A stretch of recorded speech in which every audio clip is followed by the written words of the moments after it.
What's up, everybody? Pastor Drew here. Got 10 minutes on the clock because it is Wednesday, and that's what we do. We do, of course, the 10-minute mini video sermon here, and then we meet for a short little discussion and game night at 7:15. You can come in as early as 7:15, or you can come in as late as 7:35. But we're gonna have a short discussion. We're gonna have a few games, and it'll be awesome. So that's cool. And yeah, 10 minutes on the clock. It's rolling. So let's get into it. I hope we're all having a great week. We're in Genesis 37. Oh, speaking of Genesis, one thing I wanted to kind of throw by everybody is just get thinking about this for the next 8 days because we have 8 days left in our current Bible reading plan. I'd like to start a whole Bible reading plan. If you want to get your family involved, that's cool. If you want to get like people that are a little younger, a little older involved, that's fine. It's for our seniors can read together with us. And once they graduate, they can stay involved in this reading plan. So it's a cool way to stay in touch with everybody. And it'll last a little bit longer than our current reading plans. I've lasted like 10 days here, 10 days there.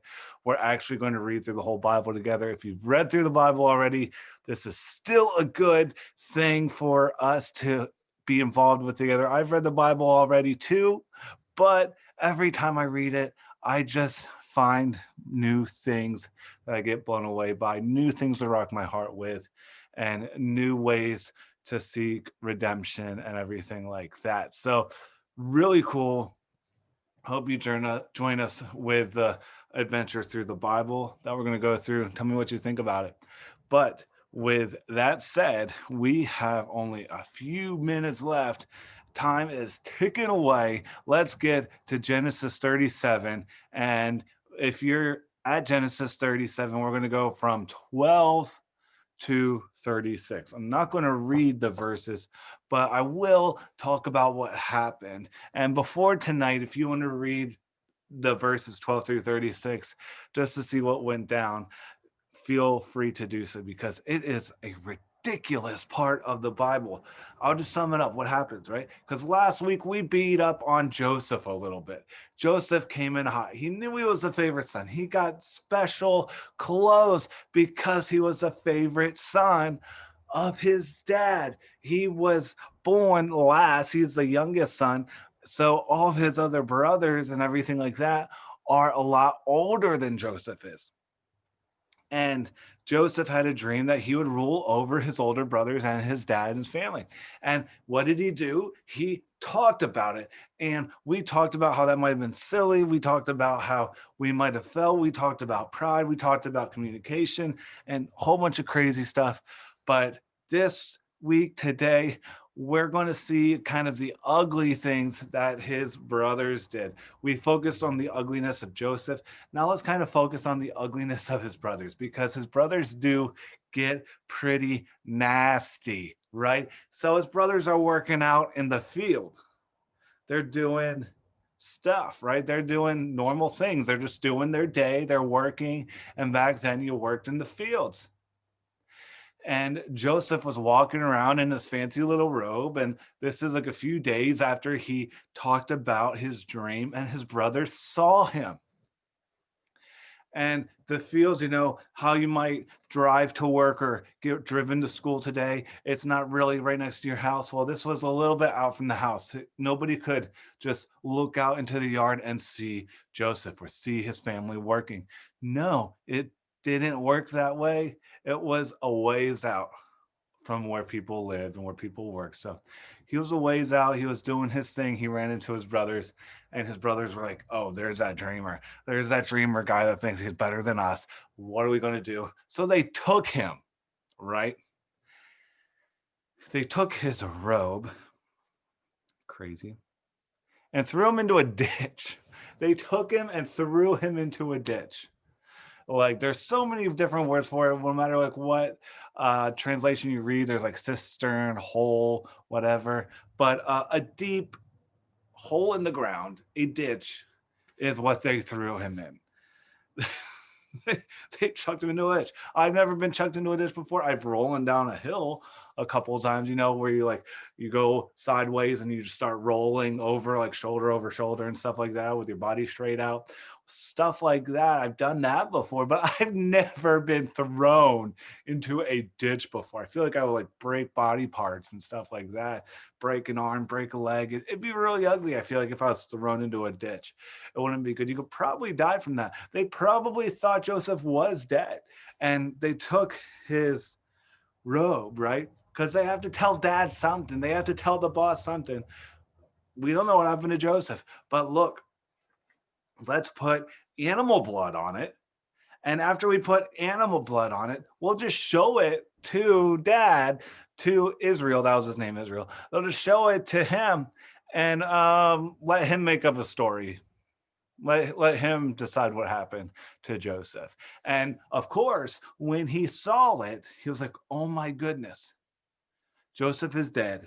An animal has eaten him or something.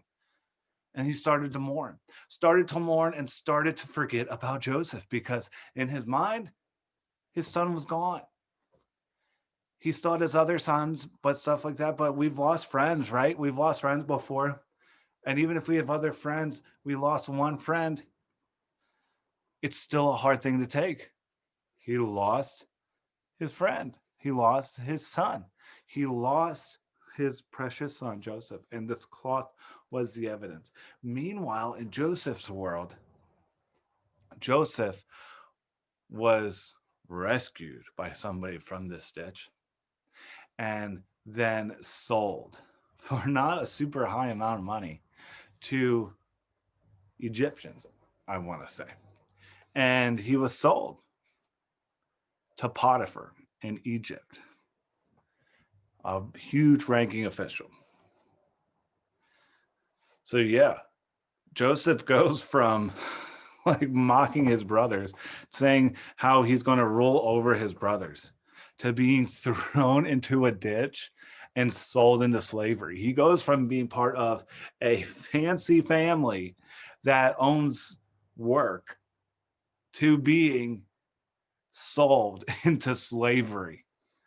Wild, wild transition. And his brothers, they were bad in this chapter, in this passage. Last passage, you might be able to side with the brothers. You might be able to be like, wow, yeah, I would not feel good if I was being told by one of my brothers that was like 10 or 20 years younger than me how he's going to rule over me. Yeah, that's not cool. I don't like that. I would be mad. Even the dad was mad. But the brothers go from that like irritated, emphasize or place where we can be like empathetic towards them to they tried to kill their brother. They harmed him and they wanted worse conditions and they told their dad they made up like a bloody robe so that their dad would believe that Joseph was gone, like kaput, like kicking rocks and stuff like that. So it's crazy. And um really the thing that this rises for me, the thing I want us to think about, and you don't have to share tonight or whatever, but if you want to, you can. But have we ever done something that we regret, right? Have we ever just gone a little bit too far in the moment? Somebody made us mad in whatever way, and then we reacted. I know we've all gone a little too far. Are there any feelings of bitterness right now? Is there any animosity, any hatred in our hearts right now that we just need to kind of get over, that could lead to overreaction if we don't resolve it in our hearts? We all have something. There's something there that we just need to give over to Jesus that he can heal, because Jesus says anger does lead to murder. And that is a picture of something that we see here in Joseph's story. Have we ever just teamed up on somebody that did us wrong and then wronged that person back in a different way, in a more fierce way? We've all probably done that. My time is up. So I'm just going to wrap it up here. just pray about something, search our hearts. Who am I acting vengeful towards? Who am I letting get inside my head?